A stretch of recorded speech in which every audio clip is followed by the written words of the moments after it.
the fact that Kek chose you means something very significant. It means that perhaps Kek is expanding that influence into other spheres, which means that he isn't what, or she, or it, what one group is trying to make it out to be. It's bigger than that. And that's kind of something I've always known. This movement is bigger than just what people were saying. It isn't just about white men or the outright. There's something society is speaking. It wants changes, and it's not just going to use one group to do it. If you want me to be clear, and I don't want to be all weird, Kek noticed and answered. Now, what is Kek? I don't know. Could just be kind of a social metaphysical entity, and it saw and it said, "Do it." Kek knows who I am. Absolutely.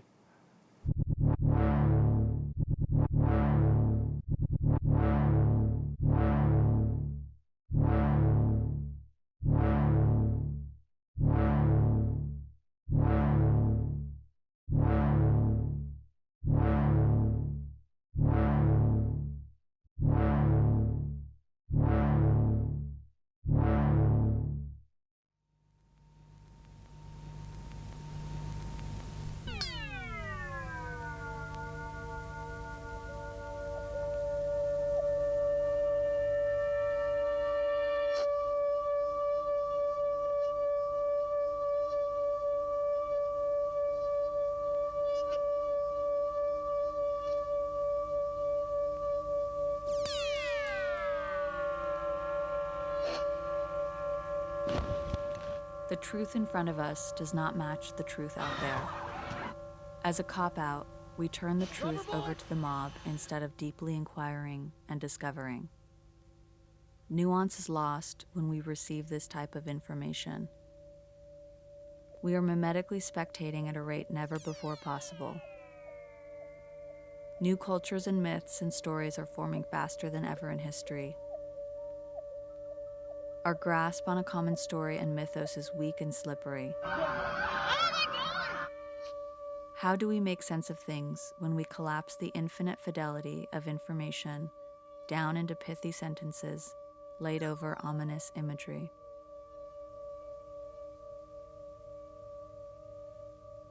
In my search to find someone who could make sense of this chaos, I stumbled upon Kirk, a writer and anthropologist who broadly defined the world of memetic magic.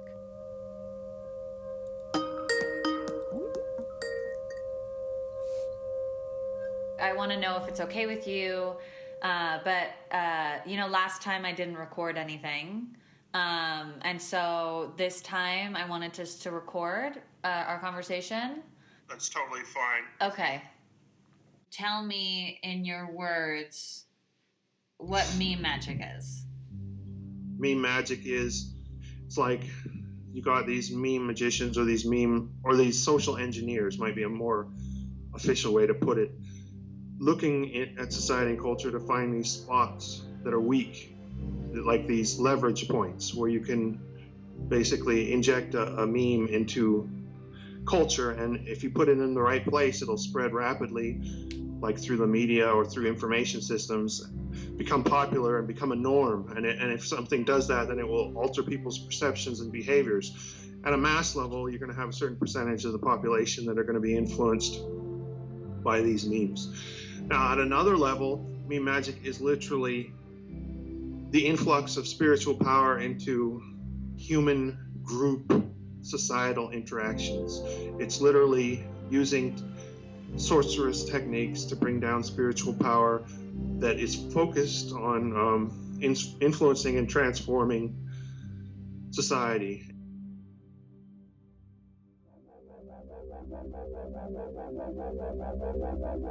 Kirk wrote the book Memetic Magic, Manipulation of the Root Social Matrix in 2004. Since he published his book, the ideas and images have gained traction on the various chans of the internet.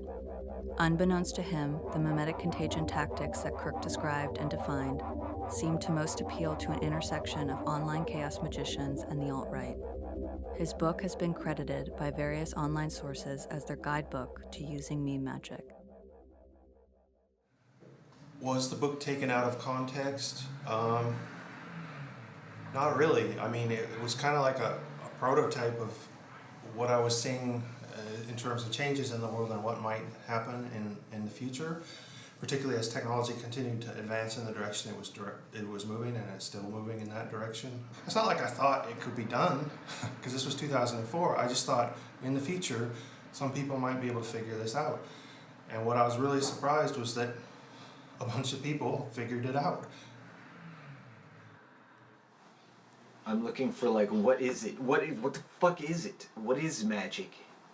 What even is it? Nobody knows. So what is it? So I keep looking, you know. Maybe it's memes. I mean, that's the thing. I keep saying it because lately, if I make a meme, it happens. While living in Los Angeles, I met Billy Brujo. He was a YouTuber who was very active in the chaos magic community. I found him online, actually, while I was researching how the sigil work that is fundamental in chaos magic was key in the development of meme magic on 4chan and Facebook. Coincidentally, Billy was already familiar with Kirk and his book. He frequently spoke of the importance of Kirk's book to the early meme magicians at the turn of the 21st century. We're trying to still be scientific. We're trying to still say that, like, the old ways are not the best ways, and but if we maybe look at a sampling of the old ways, then we can see some theme, and we can figure out how to apply this to, like, make a magic that works. Kirk's book inspired me. How did you feel about the alt-right using Kirk's book and Kirk's work as foundational text to... Oh, did they actually quote it? Yeah. Oh, jeez. Uh-huh. And that's why he published in 2004 and then took it off the market in 2006 because he noticed that the majority of people who were consuming the work were actually not the people that he intended the work to be consumed by, therefore became overwhelmed with guilt. This is a sad thing, you know. He did write the book about meme magic, and then Meme Magic is Real became a rallying cry. But is it his fault? I mean, are you gonna blame J.D. Salinger, you know, for the death of John Lennon? Hurry! Way back when I read Kirk's book, and, like, memes weren't even much of a thing yet. I mean, that was way back when. That was the golden age of memes, and he had written it years before. Like, memes were this whole, like, hieroglyphic language of, like, the advice animals is a good example, because it's like they had the advice mallard, and they had the insanity wolf, and the whatever, bad luck Brian, good guy Greg, good girl Gina, all of that, you know. It was like, it's the same joke every time, but because the caption is different, it's different, but it still overall has the same flavor, same sort of meaning. So almost like the tarot cards, it's like each one of these images that we recaption, it has a meaning, and we all agree on this meaning unspokenly, but a meme is only as good as its relevance. Pepe the Frog began as a character in Matt Fury's comic series, Boys Club, in 2005. He was presented as the archetypal slacker, who didn't really care about much. Although Pepe remained relatively dormant, over the next several years, he came into his own as the face of the anonymous online poster. His image started regularly appearing on 4chan in 2010, and soon became the unofficial mascot of the popular board Politically Incorrect, or POL.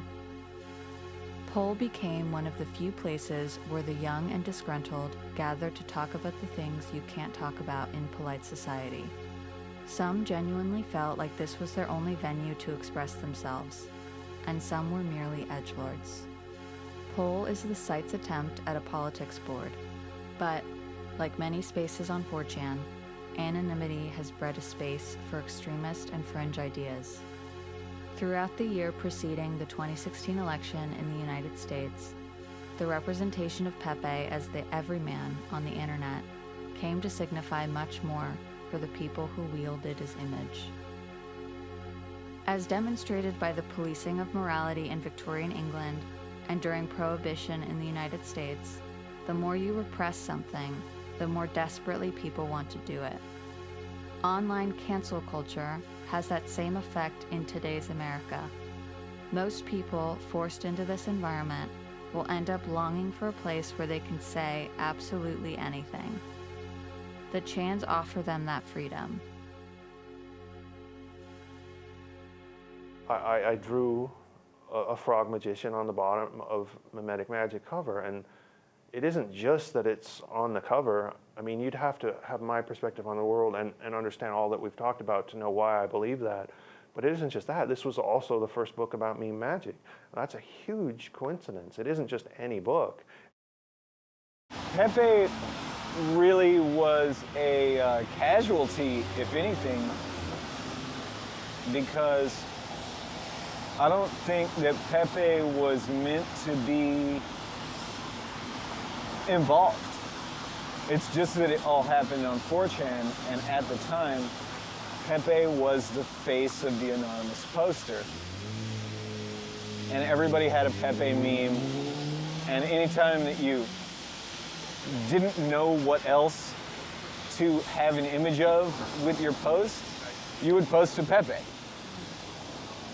So it just turned out that when whoever started looking, all these anti-Hillary posts, all these pro-Trump posts were all Pepe, just because Pepe was the only meme that was like left.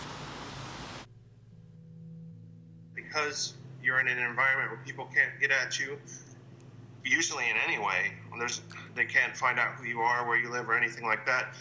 It allows different aspects of people's personalities to come out that are unchecked by traditional social and cultural power structures. You can express those authoritarian type tendencies out of your personality much easier on the internet than you can in person.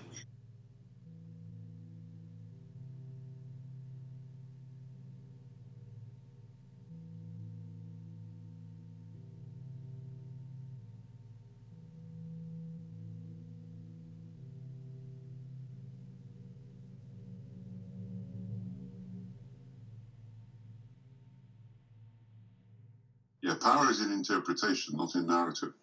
He said it used to be that every village had an idiot and it didn't matter because they knew who the idiot was. Right. Now the idiots are banded together on the internet to legitimize idiocy. And the problem is that the more you connect things, the more they tend to pervert clusters. I mean, this myth that the internet opens people up to new ideas, it doesn't. It actually allows them to close down. And that's actually what I've been talking to. You're friends with him, right? And, Yeah. yeah. About that phenomenon that the right called meme magic, or memetic magic, with the Pepe and the Kek, and they created that whole mythos surrounding him. Yeah, I prefer the word trope to meme. Why? The idea is a single narrative where we can change the narrative. What you're talking is about a trope or an assemblage of thousands of related but coherent narratives. Yeah. So the meme concept is the wrong metaphor, I think. But I think you have to believe that things can change, and you have to believe that you can do things for it. And if you're not prepared to go and do something about that, then you're a lotus eater. Right. And most of the people I know on the left these days are lotus eating. They're working within their own self-referential groups. I think part of the problem was neoliberalism homogenized the Democratic and Republican parties. Now, once you get homogenization of what was previously a choice, then that leaves room for extremists. I mean, that's what happened in the Weimar as well. there was no real political choice. So people started to go to the extremes. Right. And then, of course, the most energy efficient extremist wins, and that was Hitler, and it was Trump.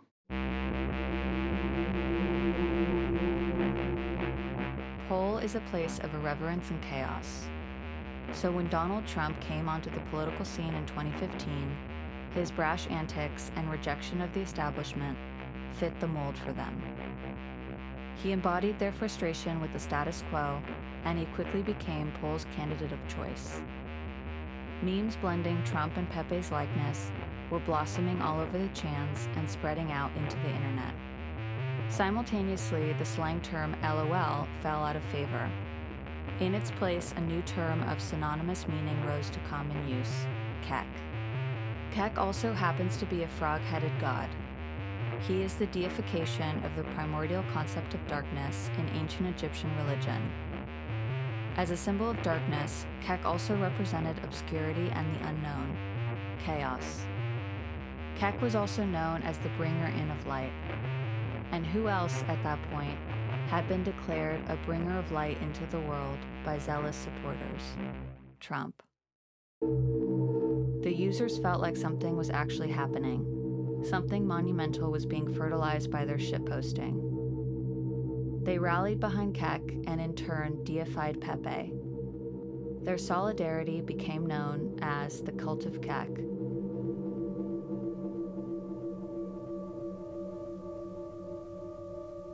How could Kek become so powerful? The answer lies in chaos magic. Flushed with excitement over the synchronicities involving their campaign for a Trump-Pepe ticket, the chaos magicians of Pole hurled themselves even further into the cause, leveling up in this new simulation. One of the core tenets of chaos magic is the creation of magic sigils to codify and project one's will into the universe. Create an image that represents your will and/or desire, focus on it, believe in it, and then the universe will work on your behalf. The philosophy behind chaos magic relies on spontaneous devout belief and then a suspension of that belief. The suspension, or detachment, was demonstrated with irony by many of the posters who spread these memes. Most people on these forums only satirically believed that Donald Trump was chosen by the ancient Egyptian deity Kek. Chaos magic tears down the idea that dogma and strict doctrine are the only paths to your desire. But the line between belief and glibness can be blurred when there's an underlying mixture of desperation for change and a general sense of alienation.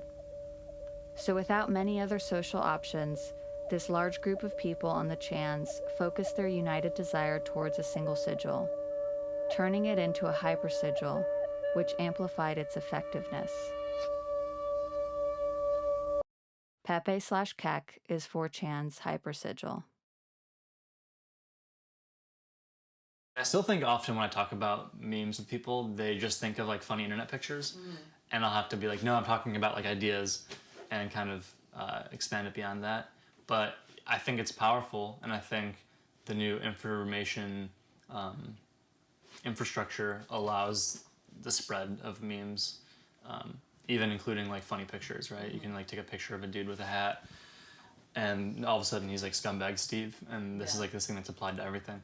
But it's even more powerful with ideas about politics and culture and more like substantive things. And it's a primary weapon of the current like insurgency, the Trump insurgency. I met Dave in Los Angeles at the beginning of my research. He was my best friend's roommate, and I got to know him through heated discussions in their living room. I definitely thought Trump was Hitler-ish when I voted, because I posted the status on Facebook, a picture of my I voted sticker, and said, go fuck yourself, Donald Trump, right? So like I'm virtue signaling, but I believed it. It wasn't like just a virtue move. So that was election day, but I feel like it was like a month, because shortly after that I read the situational assessment, and it kind of clicked things, and then I was like, oh shit. So definitely by, the election was what, November? Yeah, I think like by the end of October, or October, November. By the end of December, I was probably at least like questioning, right? It's like coming out, you know? First you have to come out to yourself. I came out to myself as like, oh, I'm like pro-Trump maybe. And then it's like baby steps to do it like more publicly. There's a matrix, and Fox News is part of the matrix as much as MSNBC. And you can get outside of it, and there's a lot of interesting stuff happening outside of the matrix. You just need someone to offer you a red pill that like fits your worldview.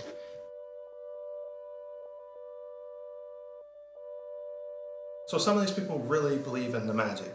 Now, a lot of them, a lot more, really believe in the propaganda. But at the bottom of that, there's something very real. And it's the way Kek expresses itself and the way Kek transmits itself is through jokes. Because jokes, funny stuff, is how memes bypass, one way memes bypass your mental defenses. What the joke does is it lets you accept the idea, hold it in your mind, maybe store it till a time you can understand it, but then you pass it. Again, you say the joke to another person. That's one of the reasons. The other reason is Kek is a troll god. Laughter somehow makes stuff happen. And whether it's because the banishing thing, whether it's because it gets your mind off of it, or whether it's because laughing has some kind of invigorating energy, you know, or maybe it's because when you're laughing, you're literally having like an insanity, you know, temporary insanity. I'm not sure. But yeah, there's something about laughter. And I don't think that the left laughs enough. It's a parody hidden within a joke, within a parody hidden within a joke. But underneath, there's something very real and something very, unfortunately, very dark. But there seems to be a light side to it, too. It's just mass hysteria. You know, you post something and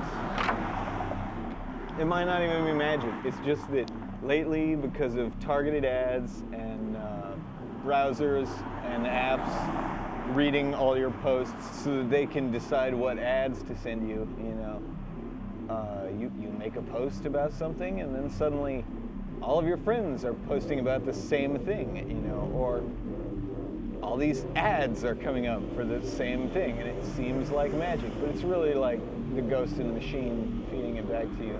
And that's really not, there's really nothing magic about that. But like amongst magic people, we're looking for that. We're looking for magic, so we find it, you know. So like we see a coincidence, and we're willing to write off that, you know, the robots are behind it. But, you know, on the other hand, there's some stuff I can't explain. The scientific method is nothing more than doing an experiment, noting your results, and seeing if you can repeat that experiment and get the same results. So, if you're a skeptic, it doesn't hurt to try to do a magic, you know, to try and cast a spell, to try and pray to a god. Can you take a note? Can you write down in a journal what day and time you prayed to God for what? And then make a note if you got that thing. And if you got it, try it again. And if you can do it a second time, it's no longer a matter of faith. It's an experiment that has calculable results. If you can do it a third time and a fourth time, then it's a fact. That's how science is done.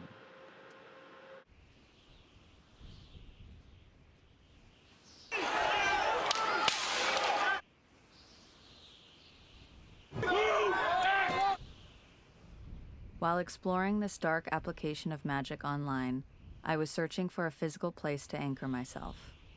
I decided to root in Las Vegas because it was the most foreign place I could live, while still being a 5-hour drive away from my home.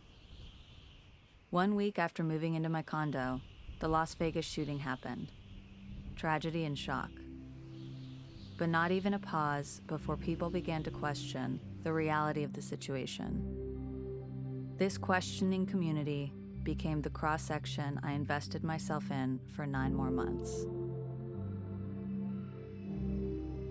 But in a cultural sense, isolation really does breed a fairly significant mutation. You know, you could test out that theory yourself just by isolating yourself for a couple months from media influences, friend influences, and you'll start doing your own kind of thing, and you'll start developing your own way to dress and your own way to interact with the world. And if you were to amplify that to a whole society, you know, that's how you get the differences between our societies, is because they're isolated.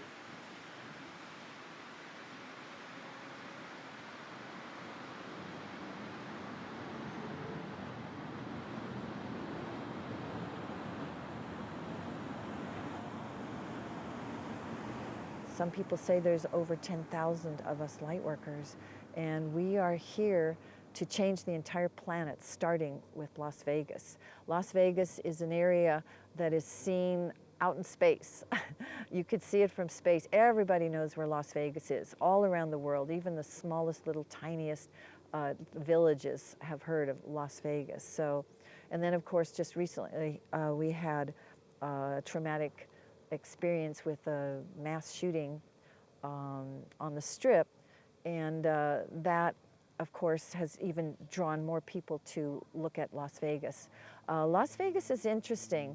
There's this beautiful vortex area here, and there's also the Strip, of course, and that is a vortex too. One of these ladies at my meetup group who sees entities said that when she walked up and down the Strip, she was like terrified, because she said she's never seen such huge entities as she's seen on the Strip in Las Vegas. So Entities meaning? Dark spirits or what have you, you know. There's certain things that will draw these spirits into the people, and then they're being controlled. They're not in control of themselves, they're being controlled by other outside forces. I met Carole through meetup.com. She hosts weekly meditation groups at her house, where she would gather various healers, speakers, and other figures involved in the esoteric spiritual practices.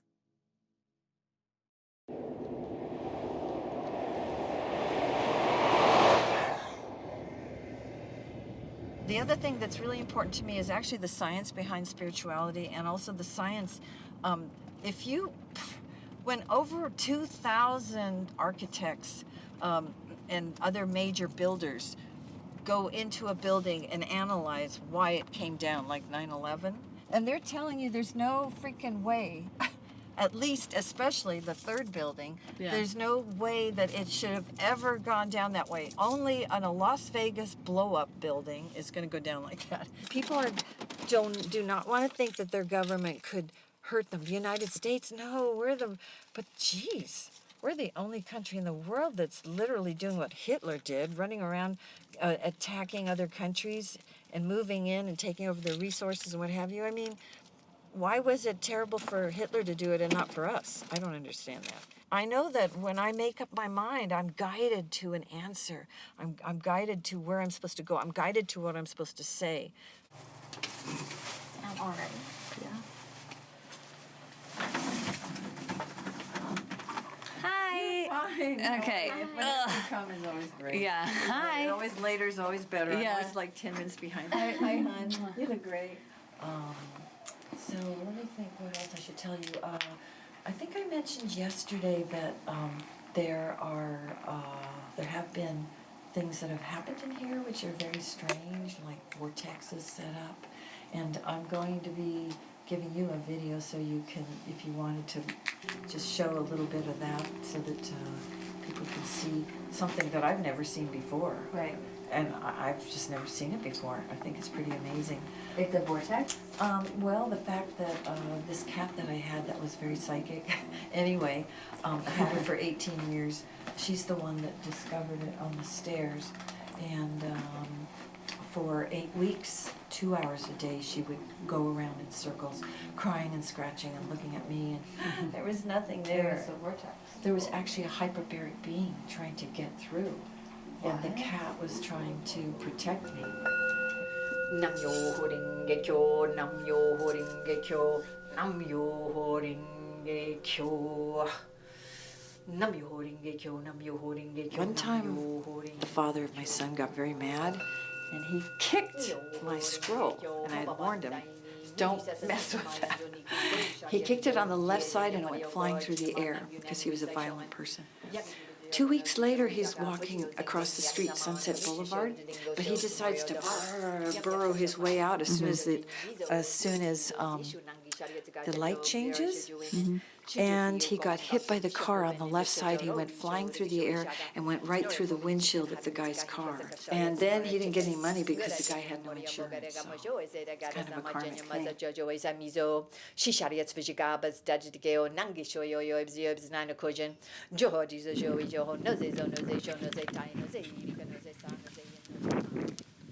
People come here and they're like, why am I here? Why am I? They don't understand, you know. They can't figure it out, and it's not easy here. It's really a struggle. I think that you are, you know, part of what's going to tell the world, like I was telling you. People are going to find out that there is a huge group of people changing the world right here in Las Vegas, and who would have thought that?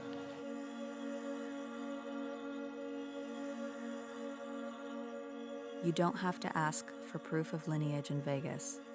Logic is suspended. It thrives on claiming power and control. Power of personal agency and the illusory control over your experience of the world. Coming in second to Sedona for having the most dense concentration of light workers, or those actively involved in esoteric spiritual practices, Vegas is a repository for these belief systems. They fester here. A common goal amongst the group members is to wake the world up to the truth. I'm curious of this mission, given how many truths there seem to be. Even within their own community, there are multiple to be known.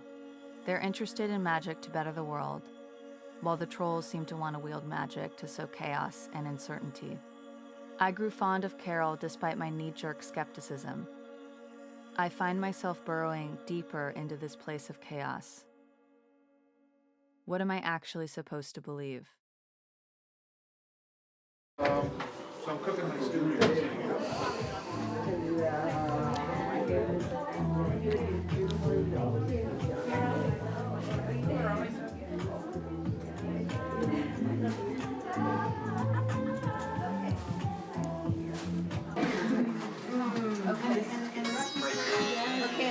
So Carole kind of wants me to do an overview of magnicity. Right now? Yeah, pretty much. So I may have to ask you to stop recording for that. Really? I'm not, like, we were very serious about this. Like, it's not ready for, like, media consumption just yet. Okay. Yeah. Just because it's just so much shit I have to do. Yeah, well, keep in mind this wouldn't be consumed by anyone for at least another year. Okay. It's not. That's fine then. Yeah, that gives me enough leeway. Okay. You can record this. Okay. You can leave out all the. You can leave out things that you don't want. No, I'm doing this for Carole. Yeah. For a number of reasons. So yeah. Okay, so base level can be very interesting and kind of hard to work with as a person because of the way that he thinks, and he's pretty much one of the purest shamans that is alive in this generation, from the actual Toltec tradition and in the way that you shape your thoughts to be fully within the universe and present at every single point in time.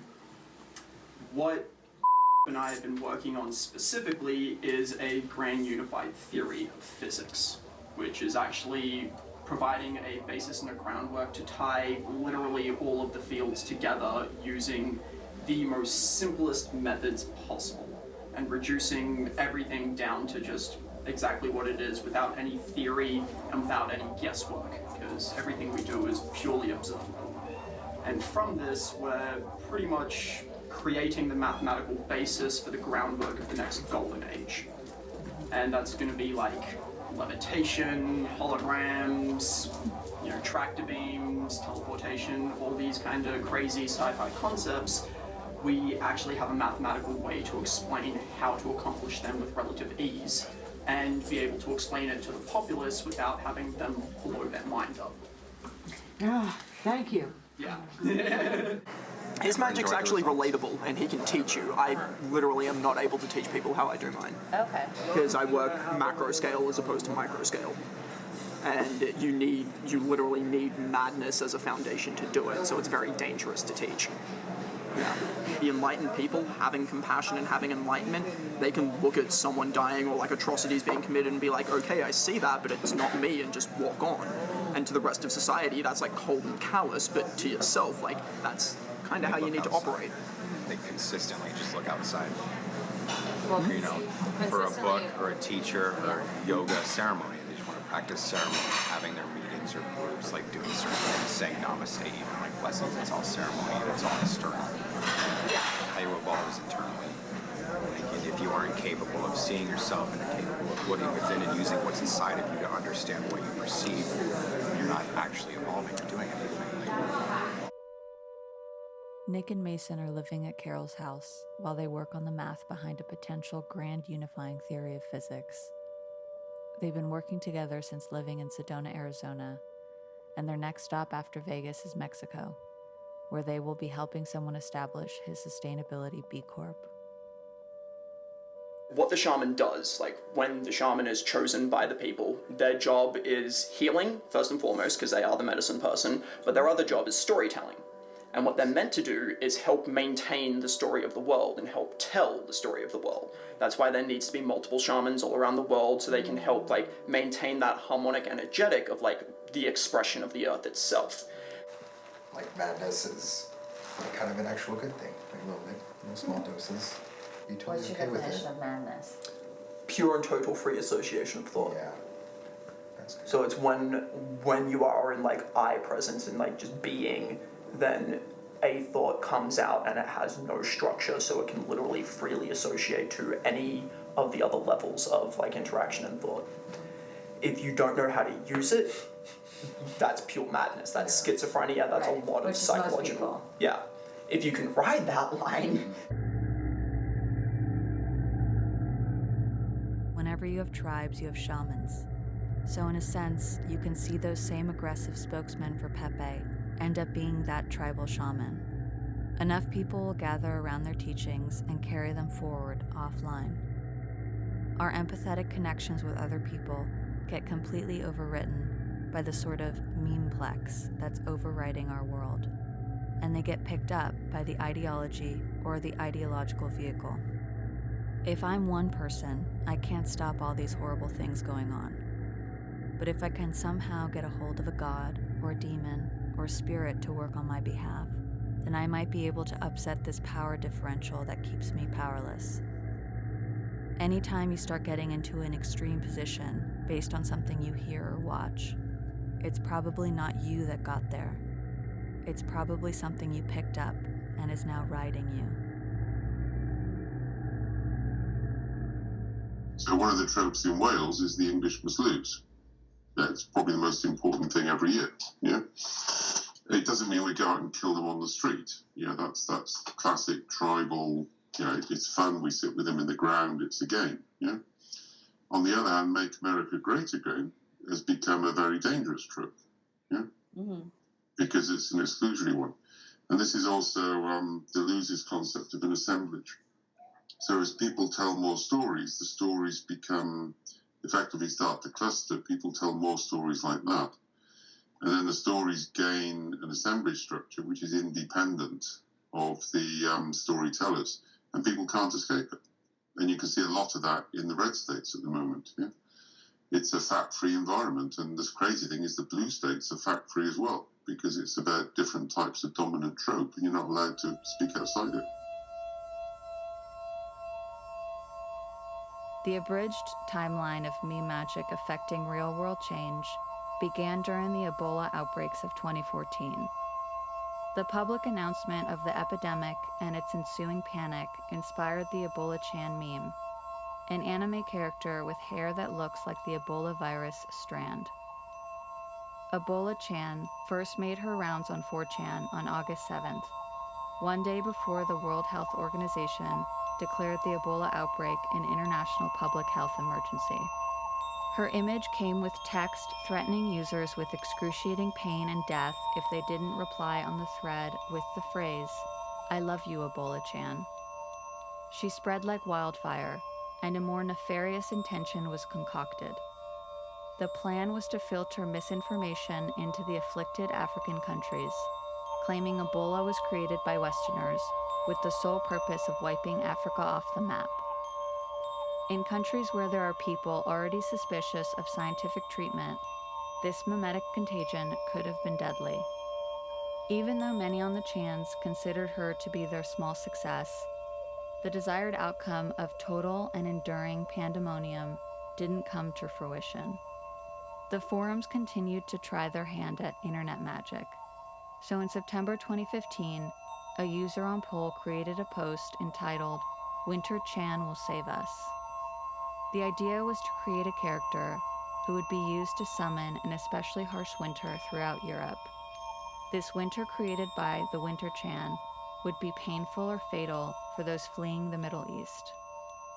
Soon, the idea was embellished upon to include Nordic runes and sigils in an effort to attach the meme to an ancient Norse deity, which in turn would increase the efficacy of the posts. While the European winter of 2015 wasn't harsher than any previous or following winter, a crucial element from this trial run was coded: the marriage between memetic image and deity. The necessary groundwork had been laid out for the Kek Wars of 2016. The right's got its magical philosophy, and it's a little darker, and it goes into things like Satanism, left-hand path. It's a darker path. It's a path where you just do what you want to do, and if it works, and that's cool, and who cares who we hurt. The left, it's more of a like, oh, are we doing white magic? Are we doing black magic? Are we helping people? Are we hurting people? Are we concerned about what we do? On the right, it's just, how do we get that power?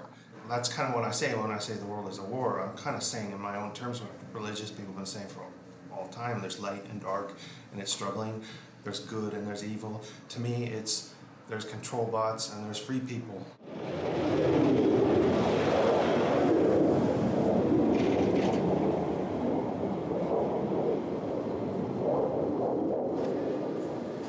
She's been helping out a lot, and she said that she like to call us light workers, and she believed we coming to her, and she sent us out. So it's like when we find her, we already know, our mission in life, what we need to do, and Can I close this? Oh yeah. So when we come to her, we already know what we need to do to go against the evil in the world and to bring light back to it, and we just need, her word, to let us know we're on the right path and we're not alone in this whole thing, and ready to break this world up. Sean attends Carole's meditation groups regularly and is stationed at Nellis Air Force Base right outside of Las Vegas. He's grown tired and skeptical of the military agenda and isn't afraid to let people know. I joined the military when I was 20. I had a good friend who talked me into joining. I've been in the military for about 8.5 years now, and it's been an amazing experience.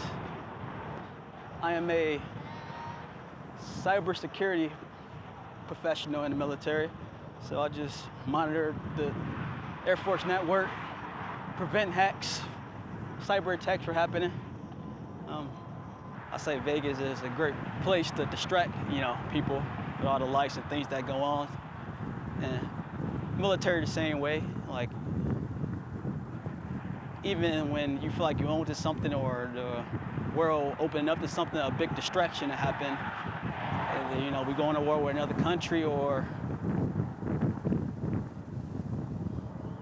maybe another terrorist attack happened that we get focused on, people just get distracted. on just what's going on around the world. And you're not convinced that these terrorist attacks are actually done by terrorists? Yes, I'm not. So one thing about yes and no. Like some things, like I don't believe in terrorism in regards to people strapping bombs to themselves and blowing, things up. And being in the military, we take the oath to, defend the country against all enemies, foreign and domestic. And I believe it's also like it's a domestic enemy, among us. People waking up to today, what's the saying? They say 85% of the people are deaf, dumb, and blind, and 10% keeping them that way, and there's 5% that are trying to wake everybody up.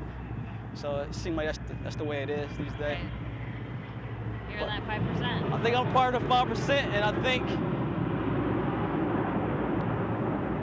think people are waking up by the hundreds of thousands, like just every day, like like in the military and just abroad. Like people are uproaring everywhere around the world, and I believe the world was waiting on America to just to rise up.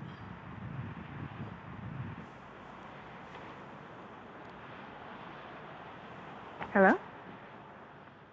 Hello. Hi, hey. Are you okay to film today? Yeah, fine. Yeah, okay. Yeah. Okay, all right, 3 p.m.? That works, yeah. Okay, I'll see you then. Okay, goodbye. So what do you need to know? Is this your backyard? This is my yard. Yeah, welcome. This is my garden. Nothing's growing in it. Do you like gardening? No, it's my mom's garden. Mm. Does she like gardening? Not really. I mean, take a fucking look. There's like 2 tomatoes growing over there. She's lazy.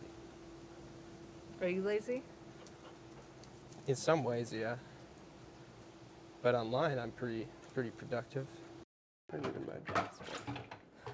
Andrew Yang is a contender, and he seems smart, and he's Asian and has high IQ. He is a Democrat, but it really doesn't even matter anymore, Republican or Democrat. I grew up, using the internet. And the meme magic began, I guess, in 2016, but I had been operating on a certain memetic level since, 2012, 2013, a long time, on the boards. What? Oh, I think she's...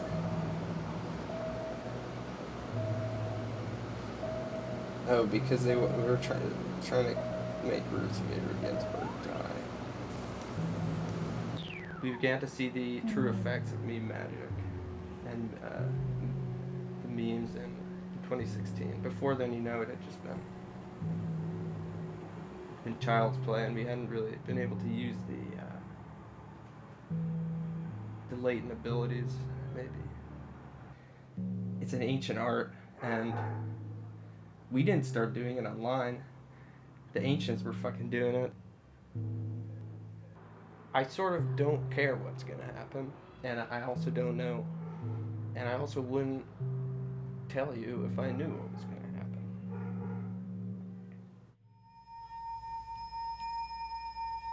The same way liberal elites look down on Vegas with disdain, they look down on the middle class, blue-collar workers, Trump voters.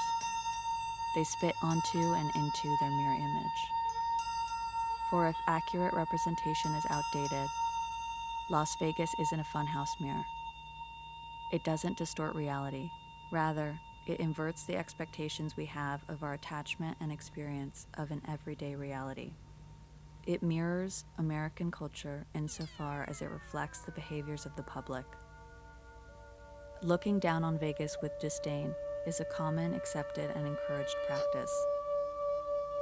As a physical and metaphysical place, it evokes shame, but a displaced shame that is easy to assign to anyone except yourself. A place to comfortably deride and indulge in, state-sanctioned self-deprecation. the waste bin produced alongside the consumptive boom of the 20th century.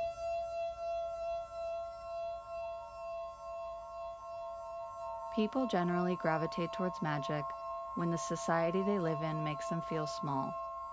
But even if you are denied access to conventional sources of power, you can still exercise power over your own consciousness.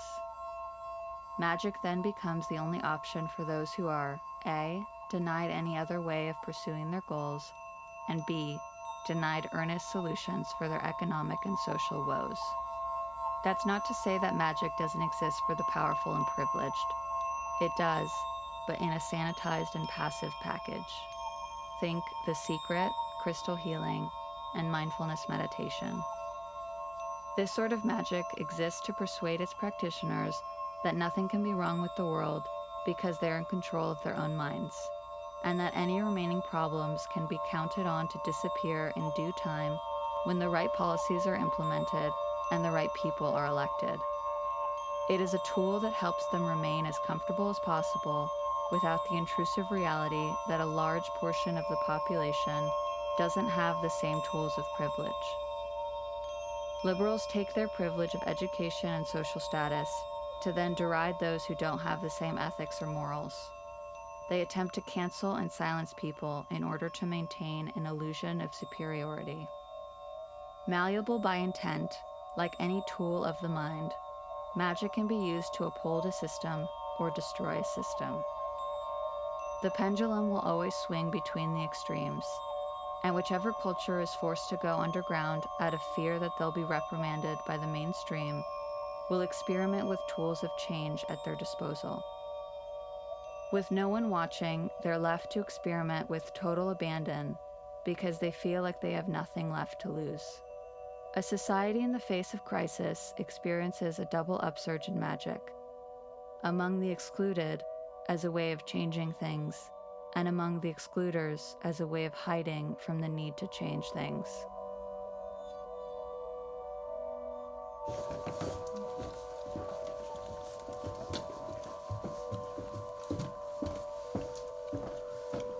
Yeah, I voted for Hillary because I wanted the stability of this, just this idiosyncratic desire to pretend like we know what's gonna happen.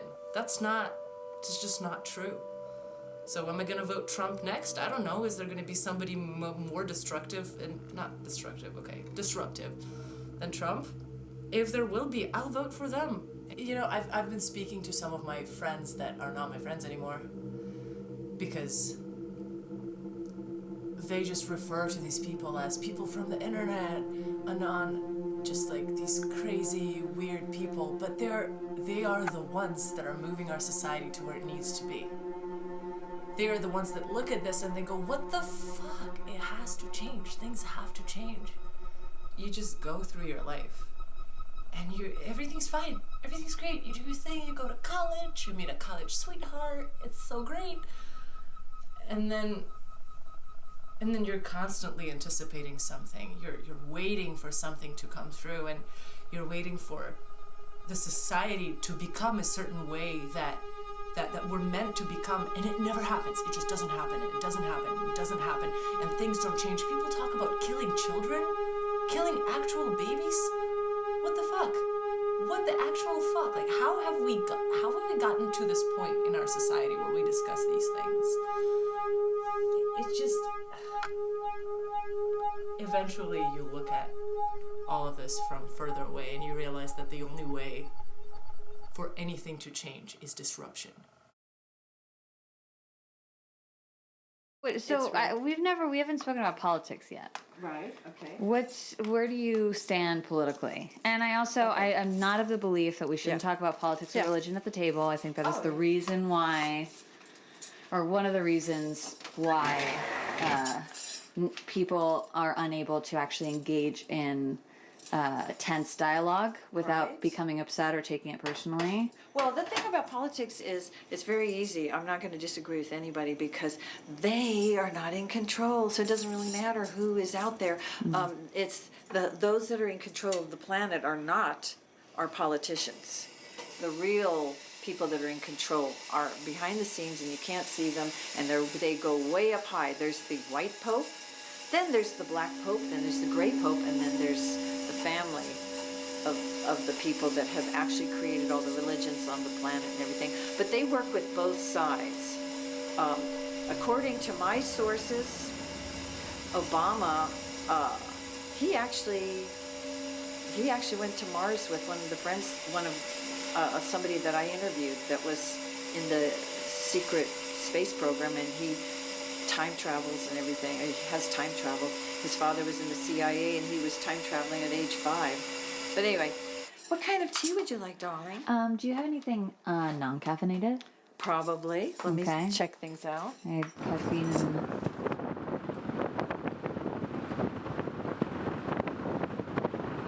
I had isolated myself enough. Magic is magic. The only difference in outcome is intention.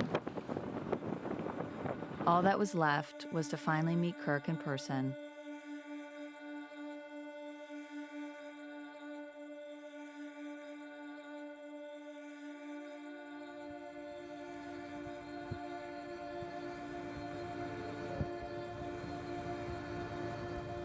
I'm a very underestimated person. I'm an extraordinarily underestimated person.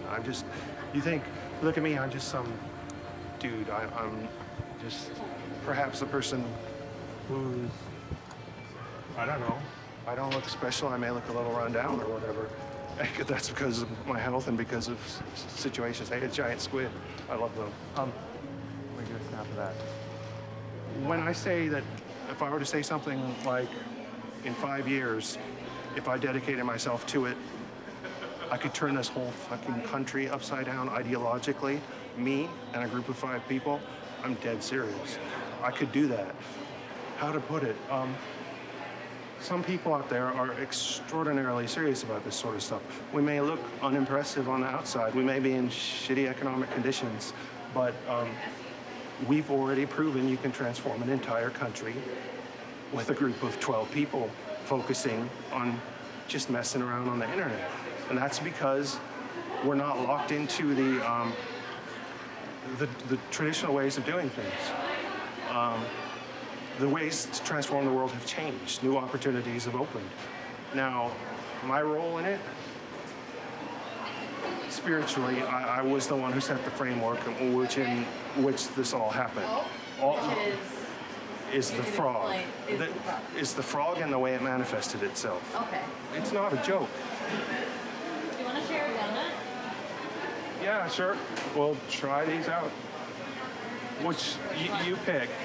I can get them for you if you want. Because you've obviously spent a lot to come up here, so what do you like? Maybe just not the powder because I don't want to get it all over myself. Yeah. Why don't we just get one of the sprinkles? All right, let's see. Society tells me I'm here. I think I'm real smart, and then I'm better than what society says, so I think I'm here. I'm really here, and you can't see that except through the expression of the spirituality that is evident in what happened in the Kek movement. The element of chaos is really important. It's a necessary part of everything, because without it you get stagnation. It's chaos. Like, I could do chaos, right? Everybody could. But just a stupid example. Let's say I see some woman I think is attractive out here, even if I'm not attractive anymore at all because I let myself get out of shape. If I could change the course of my and her life by just approaching her, saying, hey, how's it going? You know, you look cool, and flirting with her, trying to get her ass out. I could break those social barriers. I'm not supposed to approach her because I look like I do, and I'm not like, I don't have a ton of money, and I'm not running a business. So I'm not supposed to be able to approach certain types of women. Well, that's exactly why I would do it. That's why I do it in my 20s. It's you want to introduce this element of chaos to break down social hierarchies.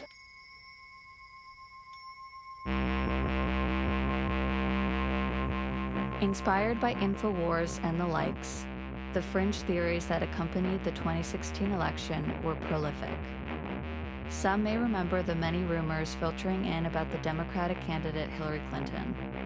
They ranged from claims of her reptilian heritage to claims that she was hiding a serious health condition from the media and the voters.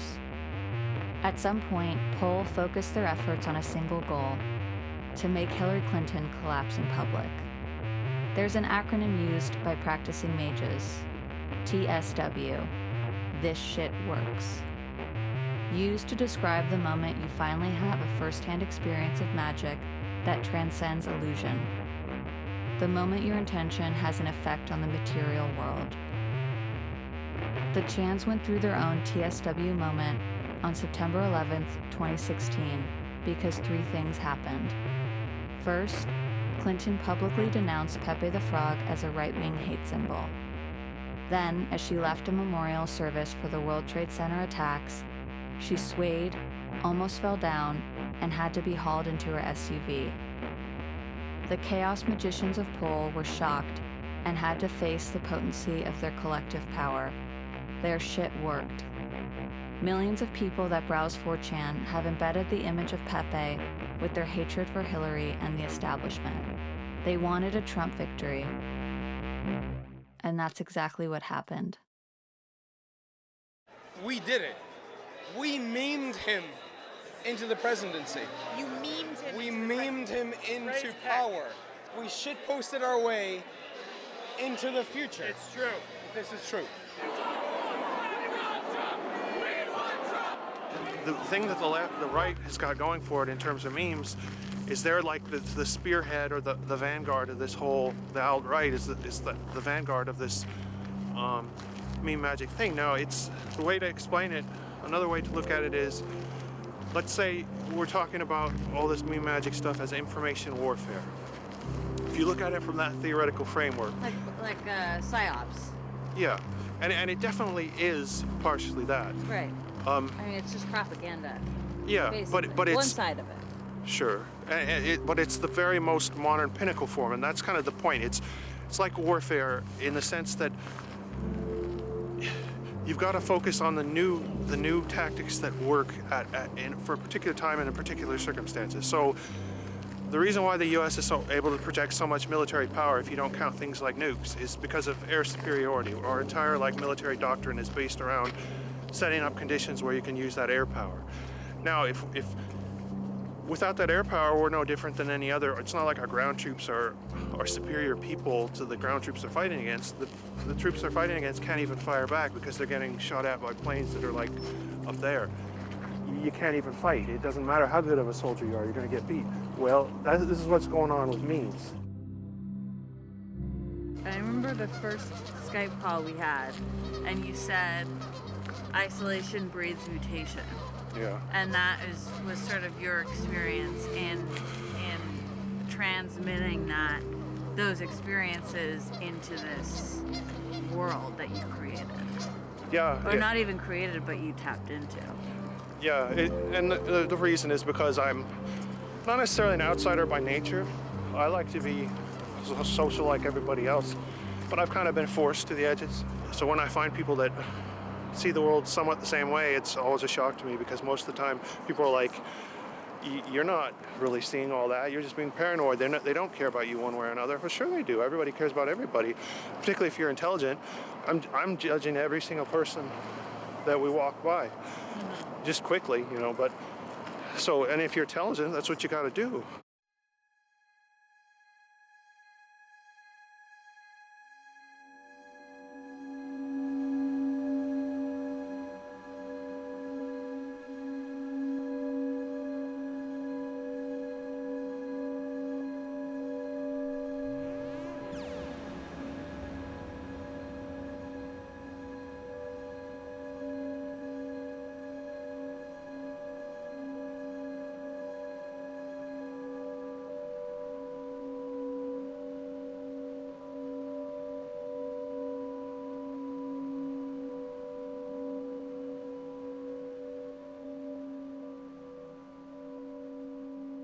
Yesterday I attended my mom's funeral. I've been ideologically opposed to funerals for at least 10 years. I think what's most important is how you treat a person when they're alive. I think it's less important how you treat a person after they've passed. However, respect for those who have passed is important as well. The death of my mom was a tough experience. However, I realize now that it doesn't really matter so much if it was a tough experience for me. I'm being selfish, even making the claim that the death of my mom was a tough experience. The person for whom the experience was tough was my mom. There's a lot I could say about my mom and her passing. Most of it I'm not going to say. Even what I am going to say might be the wrong course of action. Our society and humans in general are very unforgiving of weakness, both at a conscious and a subconscious level. By expressing my feelings, I am in part demonstrating weakness. Thus, I open myself up to potential attack just by talking about my feelings and experiences.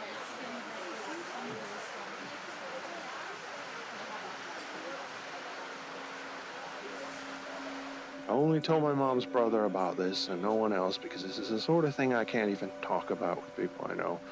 But after my mom passed for 2 days, there's real poltergeist activity apparent in our residence, particularly around me. It's not the first time I've noticed that there are hugely charged emotional experience poltergeist phenomena occurring around me. I don't know why it was happening, but I think my mom was trying to communicate with me because the messages were happening to me and they're happening around me, and as far as I know, not to anyone else. Perhaps she was trying to tell me she was all right, but I'm not really sure what she was trying to tell me. I'm not really sure what the messages were, but I saw the messages, and that's been kind of a dynamic that's been going on with most of my life. I have these spiritual gifts, but nobody or nothing is telling me why I have them or what they're supposed to be used for. They probably have like 6 or 8 good statues out there in the rain too, but they changed their star. Why do you like the statues? Honestly, they've got spiritual power in them at this place, and I think it channels from the plants into the statues, and it's also the arrangements. It's like an artistic arrangement if you look at this stuff.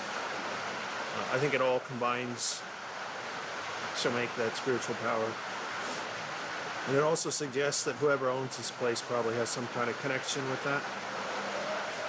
And I know that sounds strange, but it's based on genuine observation over 15 years. So, let's say 30% of everybody that uses Kek actually believes in the magic. And there's another 50% that thinks, wow, that was weird, but I really don't believe in magic. And that's because society's taught them not to believe in it. But they still saw it. That's why they're thinking, that was kind of weird. They won't realize that it's really real till 10, 15 years down the line when they deprogram themselves.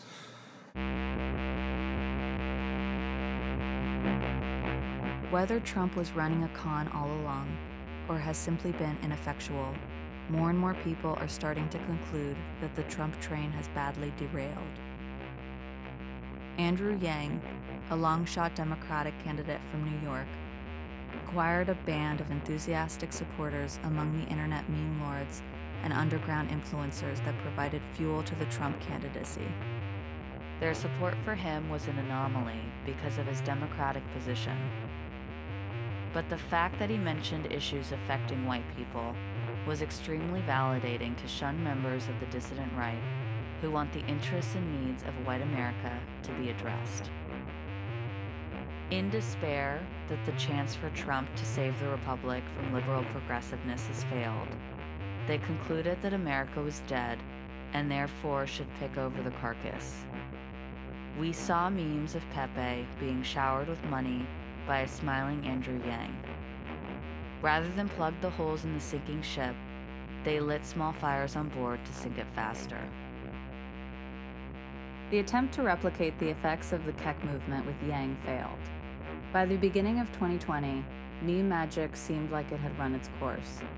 Any attempts at creating something like 2016 seemed facile. But what emerged was a monster. Kek has reemerged on the forums after a long dormancy. Hello, friends, and a special hello to all the witches out there that are doing magical work to protect protesters and, hex white supremacy. A word of warning. So I mentioned in one of my videos last night that you're kidding yourself if you don't think that the other side has people doing magical work for them. I got my ass handed to me last night. So as you can see, all the candles are burning pretty well now. That doesn't really have much bearing on the spell. But when I did these two, this one was for protection, and then this one was for a call for change and road opening. Both of those, when I did the energy release and I lit the candle, they landed super well. But when I did this one, which is the hex for the guilty parties, it was like running headlong into a brick wall. I instantly got slapped with a migraine, and I woke up this morning feeling like I'd been hit by a car. whoever is doing this work for the other side, it is a group of people that are very powerful practicing magic that's very old. Be careful. What would you see the future application of meme magic being? Or evolving into? I kind of, in a general abstract sense, I see it eventually evolving into kind of a situation where like you'd see in sci-fi books, like at some point there's going to be much more intense forms of thought, mind control coming through propaganda and media transmission channels. It's already pretty intense.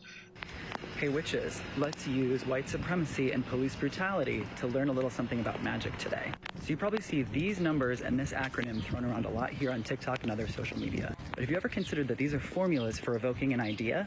So Trump or the government have their own witches in hand. They have their own people spiritually protecting them, whether it be practitioners, witches, or even a religion protecting them. They have something behind them. They're a strong position of power. Of course they'll have someone that will protect them. The left has started to respond to the magicians of the right and have been using magic in their own way. The manifestation and representation of magic on the left makes sense in the context of the liberal image. Counterculture witches that adhere to the same occult aesthetic. There is no chaos. Witches on the left have also gathered online. There is a small presence on the boards that meme magic originally sprung from, but mostly we see them on Instagram and TikTok. Similar to the attempt in 2016 following Trump's election, and again in 2019 against Brett Kavanaugh, the Black Lives Matter protests gave them another chance to hex Trump and police brutality, which they did en masse for a very concentrated amount of time. There were candles burned and a choreographed call to protect those fighting in the streets and to bring the perpetrators into the light of justice. But as soon as those calls for magic came, they soon quickly went. As goes the short cycles of outrage online. Merely weeks later, the witches of TikTok or Witch Talk were calling on each other to hex the moon. Once again, divided and distracted by their drive for individuation within their milieu. Without the same level of detachment, can the left be as effective?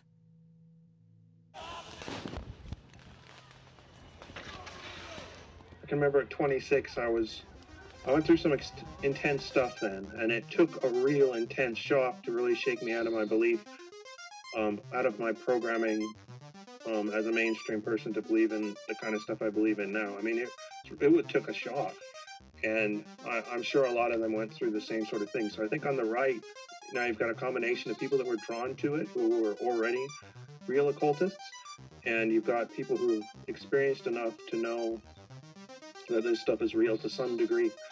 It's not very controllable, but it's pretty real. And the left, I think, is starting where the right started before. –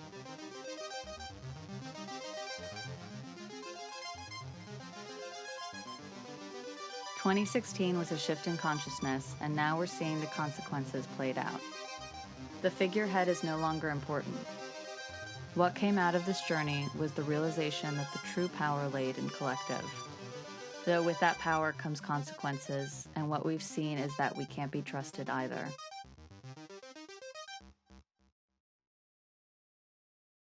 You have to have those warriors. I feel like I'm a warrior because I'm going to tell people the truth and I'm going to go out and make some changes.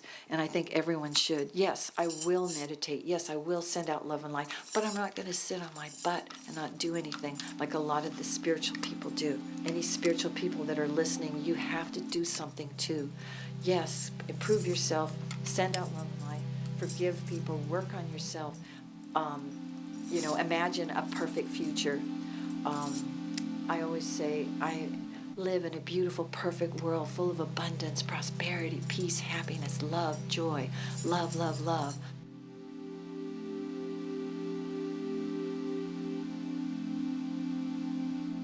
I guess I'll sort of put this sort of on.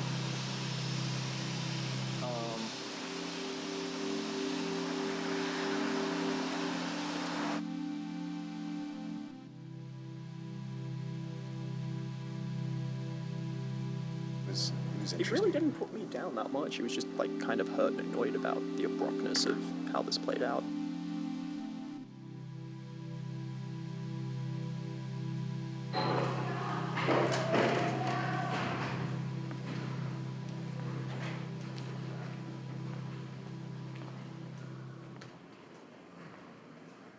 Let's say the truth is at level 1. I've talked to you at around level 3, occasionally rarely dip into level 2. I just can't go to level 1 with anyone, because if I do, I'm afraid you're just not going to want to associate with me, because you're going to be scared that I'm genuinely lunatic, or that you just won't believe it. You'll think I'm hyping it out. So I believe it. Well, it's true. And most people, I won't go below level 7. Yeah. I've been to level 3 and 2 with you, so you know more than anybody besides me. But even with you, I couldn't go to 1. I just couldn't do it. It's too much. And secrets like this have a very good way of hiding themselves, because as you can see how hard it is for me to talk about, even with someone who's willing to listen, and even with someone that showed support and that's believing it, I still am not doing it. The secrets hide themselves. I can't talk about it, so that's why it stays a secret. Right. All right. It was good to meet you. Have fun in Houston? Houston, yeah. 70 degrees. 70 degrees. Yeah, It'll be nice. I kind of like Texas. We'll see what you think of it. Yeah.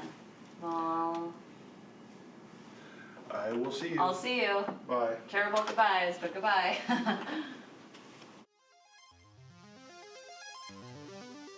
By way of devoted practice, Pepe unified and codified a set of values yet unspoken, and has changed the instruments of influence for far longer than its own relevance. An influence that can be harnessed by anyone who wishes to. What was being learned in 2016 has now become standard practice. The Kek movement didn't just produce a meme, but a model of how to obtain power in the online century. A model that has proved infinitely mysterious and bountiful. There is a force, a magic, that is being wielded by both the right and left to tip the scales of power. The effectiveness of this power comes down to the devotion to a real, rigorous, magical practice. You cannot say it isn't real or it isn't happening, but you can share that these voices are part of a consensual reality.